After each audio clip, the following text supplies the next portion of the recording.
Salam sejahtera, terima kasih karena bersama dengan saya di Nazilin Unity Channel. 3 sebab Muhyiddin perlu berundur sebagai Presiden Bersatu. Ini adalah tulisan daripada Datuk Puad Zarkasi. Saudara-saudara sekalian, sekarang ini menurut bekas salah seorang pemimpin ataupun bekas salah seorang yang pernah rapat dengan Muhyiddin dan Bersatu, beliau menyatakan ada penyakit yang sedang kronik di dalam parti Bersatu. Baru-baru ini dalam Perhimpunan Agung Tahunan Bersatu, Muhyiddin mengejutkan semua orang karena dia mengakui ada komplot untuk mahu menjatuhkan beliau. Ada satu tanda tangan SD sedang tular, yang mana SD itu salah satunya berpunca untuk mahu supaya Muhyiddin menyerahkan kepimpinan kepada Hamzah Zainuddin. Tapi ini pula kata-kata Datuk Puad Zarkasi. Dia kata, ada 3 sebab kenapa Tan Sri Muhyiddin Yassin mesti turun sebagai Presiden Bersatu. Pertama, 120 orang ketua bahagian sudah tanda tangan SD minta Muhyiddin buat peralihan kuasa pada Datuk Seri Hamzah Zainuddin. Tapi itulah, belum ada lagi apa-apa yang berlaku. Entahlah, sampai bila agak-agaknya baru ada perubahan. Ada beberapa penganalisis politik dan juga pemerhati politik menyatakan bahawa Parti Bersatu sebenarnya kuat, tetapi oleh kerana kepimpinan yang berpecah belah, oleh kerana kepimpinan yang tidak mempunyai kredibiliti, maka Parti Bersatu sekarang hanya jadi parti nyamuk yang hanya mengharapkan ihsan daripada parti PAS, kata netizen dan penganalisis politik. Apalah pendapat anda semua? Sebelum kita teruskan, ada 2 lagi sebab kenapa Muhyiddin perlu berundur sebagai Presiden Parti Bersatu. Jangan lupa tinggalkan komen anda dengan tanda pagar Kami Sayang Malaysia. Tapi sebelum itu, izinkan dulu saya untuk kongsi kepada anda semua, ini terapi imun Transfer Factor for Life. Terapi imun yang meningkatkan daya imun badan kita sehingga 400%. Secara umum dan ringkasnya, apabila imun badan kita lemah, apabila imun badan kita bodoh, apabila imun badan kita tidak seimbang, kita kena penyakit dan tidak sembuh daripada semua jenis penyakit. Akar penyakit bertumbuh, berakar, bersarang di dalam tubuh badan kita kerana imun badan kita tidak lagi mempertahankan diri kita. Tapi terapi imun ini mengajar, menguatkan, mendidik dan juga menyeimbangkan imun badan kita. Apabila imun badan kita sudah kuat, bijaksana dan seimbang, imun badan itulah yang menghapuskan semua akar penyakit yang ada dalam tubuh badan kita. Terapi imun ini juga menjadikan imun badan kita seimbang dan bijaksana. Lalu imun badan kita tahu mana satu kawan, mana satu lawan dalam tubuh badan kita. Apabila imun badan kita tahu mana kawan, mana lawan dalam tubuh badan kita, maka imun badan kita jawapan kepada semua jenis penyakit. Cepat dapatkan produk yang lulus KKM, halal dan diperakui oleh doktor-doktor di seluruh dunia ini. Produk ini adalah penemuan paling bersejarah dalam dunia kedokteran abad ini. Kalau engkau sudah lama berdoa untuk masalah kesihatan anda, mungkin ini jawapan yang Tuhan hantar untuk anda hari ini. Perkara kedua yang menyebabkan Muhyiddin perlu berundur sebagai Presiden Parti Bersatu ialah kerana PAS tidak menyokong Muhyiddin sebagai calon Perdana Menteri ke-11. Makna kata, Muhyiddin tiada harapan lagi untuk jadi Perdana Menteri kerana PAS sudah tidak menyokong beliau sebagai Perdana Menteri.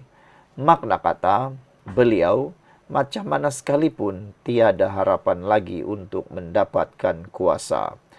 Mereka pilih Hamzah Zainuddin. PAS pilih Hamzah Zainuddin, kata Puad Zarkasi. Sebab itu, PAS pilih Hamzah sebagai Ketua Pembangkang. Ketiga, Muhyiddin ada baggage ataupun biasanya pemimpin yang ada kes mahkamah akan ambil cuti. Tetapi Muhyiddin berdegil, ia akan jadi duri dalam daging, kata Puad. Desakan ahli PAS supaya parti itu memimpin Perikatan Nasional akan menyebabkan Muhyiddin semakin tertekan. Dia tertekan luar dan dalam. Muhyiddin kena akur kerana nyawa Perikatan Nasional banyak bergantung kepada PAS. Ditulis oleh Datuk Puat Zarkasi, Ahli Majlis Tertinggi UMNO dan Speaker Dewan Negeri Johor. Apalah pendapat anda semua? Bersetujukah anda dengan 3 perkara yang dinyatakan oleh Puat Zarkasi itu? Sekian dulu, kita jumpa lagi. Bye-bye. Salam sejahtera, terima kasih karena bersama dengan saya di Nazlin Unity Channel. PAS dan Bersatu berebut jawatan Perdana Menteri. Telah disahkan bahawa tidak lama lagi kepimpinan Perikatan Nasional akan berunding dan berbincang tentang siapa yang akan jadi Perdana Menteri. Yang aku selalu cakaplah kan, kalau kamu masih ingat, mana-mana gabungan parti politik itu, pertama sekali kalau nak jadi kerajaan, yang pertama sekali mereka perlu tahu ialah rundingan siapa jadi Perdana Menteri.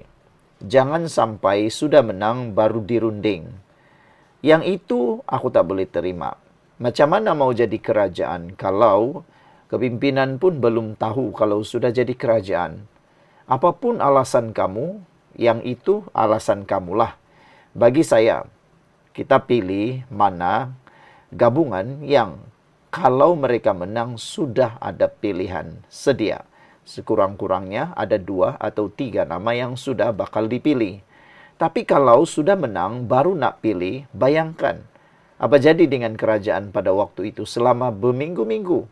Mungkin akan ambil masa sehingga sebulan, seminggu, 2 minggu, 3 minggu, sebulan. Lebih-lebih lagi kalau parti politik itu gabungan itu longgar, yang mana akan berlaku insiden seperti dalam kerajaan sebelum ini. Tarik-menarik sokongan. Macam abah kaulah.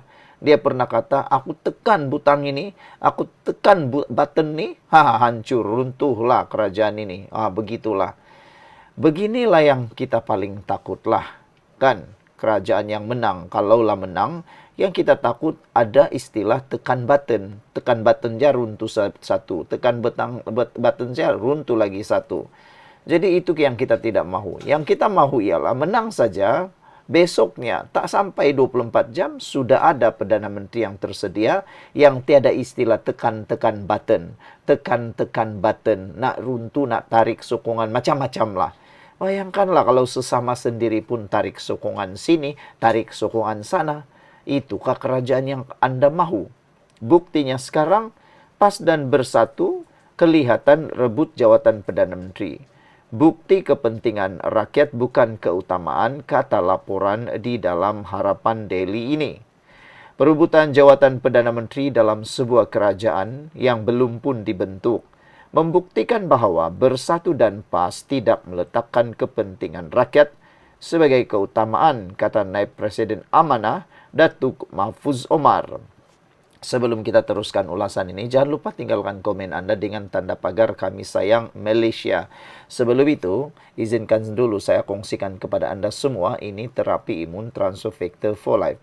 Terapi imun yang meningkatkan daya imun badan kita sehingga 400%. Secara umum dan ringkasnya, apabila imun badan kita lemah, apabila imun badan kita bodoh, apabila imun badan kita tidak seimbang, kita kena penyakit dan kita tidak sembuh daripada semua jenis penyakit. Apabila imun kita bodoh, lemah dan tidak seimbang, imun badan kita tidak dapat menghapuskan penyakit yang ada dalam tubuh badan kita. Lalu, penyakit itu akan berakar dan bersarang di dalam tubuh badan kita. Kita sakit dan kita bermasalah. Tapi terapi imun ini mengajar, mendidik dan juga menyeimbangkan imun badan kita. Apabila imun badan kita sudah jadi kuat, bijaksana dan seimbang, imun badan itulah yang bertindak menghapuskan semua jenis penyakit. Imun badan yang seimbang akan menyebabkan ia kenal mana satu lawan, mana satu kawan di dalam tubuh badan kita. Imun badan yang tidak seimbang menyebabkan ianya menyerang diri sendiri. Terapi imun ini mendidik imun badan kita jadi bijaksana, mengenal kawan dan lawan. Coba dapatkan produk yang halal ini, diperakui oleh doktor-doktor di seluruh dunia dan juga lulus KKM. Produk ini adalah penemuan paling bersejarah dalam dunia kedokteran abad ini. Kalau anda sudah berdoa bertahun-tahun untuk masalah kesihatan anda, mungkin ini jawaban yang Tuhan hantar untuk anda semua. Cepat dapatkannya. Saudara-saudara sekalian, Perhimpunan Agung Tahunan PAT Bersatu menyaksikan Presidennya Tan Sri Muhyiddin Yassin dinobatkan sebagai calon presiden. Sesi muktamar pula menyaksikan nama Timbalan Presiden Datuk Tuan Ibrahim Tuan Man diangkat oleh PAS sebagai calon Perdana Menteri. Kedua-duanya calon ini mendapat perhatian paling tular di media sosial. Majoriti yang memberi komen saya lihat, majoritinya menolak calon-calon ini. Muhyiddin kata mereka sudah pernah jadi Perdana Menteri tapi gagal. Tuan Ibrahim Tuan Man pula kata mereka belum jadi Perdana Menteri dah melakukan kesilapan dalam isu penyelesaian kes Kampung Sungai Baru. Bayangkan dia kata boleh dibatalkan begitu saja. Saudara-saudara sekalian, apa yang berlaku walaupun Tuan Ibrahim Tuan Man menolak cadangan tersebut, tetapi situasi muktamar dan respon pimpinan PAS terhadap keputusan PAT Bersatu sepakat mencalonkan Tan Sri Muhyiddin Yassin sebagai Perdana Menteri Malaysia ke-11, ini jelas memperlihatkan Perikatan Nasional sedang bergelemang dengan perebutan kuasa dan kedudukan, bukannya menyusun agenda penyelesaian masalah rakyat. Pertikaian mengenai siapa calon Perdana Menteri hanya menegaskan dan mengesahkan bahawa kepentingan rakyat bukanlah keutamaan utama mereka. Mahfuz menambah perbezaan pendirian calon Perdana Menteri menimbulkan kesangsian sama ada PN mampu membawa kestabilan politik dan ekonomi. Respon PAS jelas memperlihatkan PAS mahu jawatan Perdana Menteri diberikan kepada PAS. Jika dalam soal kepimpinan tertinggi pun PN gagal mencapai persefahaman, bagaimana mereka mahu diyakini mampu menawarkan kestabilan politik dan ekonomi kepada rakyat. Perpecahan dalaman seperti ini hanya menambahkan kegelisahan dan menjejaskan keyakinan rakyat serta pelabur terhadap masa depan negara. Beliau berkata bahawa rakyat Malaysia memerlukan pemimpin yang boleh menyelesaikan isu-isu semasa yang kritikal kepada rakyat. Saya ingin menegaskan bahawa rakyat kini memerlukan pemimpin yang fokus kepada isu-isu mendesak, kos sara hidup, peluang pekerjaan, pendidikan, serta pembinaan masa depan yang lebih terjamin untuk generasi akan datang.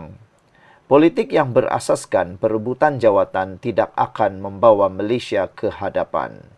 Justru itu, rakyat diseru untuk menilai Perikatan Nasional yang terpalit dalam kemelut perebutan jawatan Perdana Menteri.